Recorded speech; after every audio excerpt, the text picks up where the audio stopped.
Hi guys, welcome to the channel. In today's video, I'm going to show you how you can see all like posts on Facebook. So the first step you simply need to do is to go on to the Facebook, click on your profile picture, click on your name, and then you need to click on three dots. So once you are here, you simply need to click on activity log. So once you click here, you simply need to scroll here, and here you can see likes and reactions.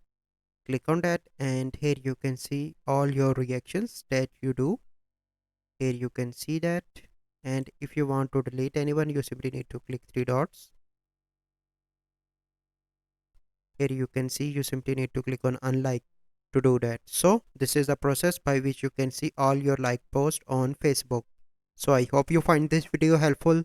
If you find this video helpful, must like this video, subscribe to our YouTube channel for future videos. We'll see you in the next video.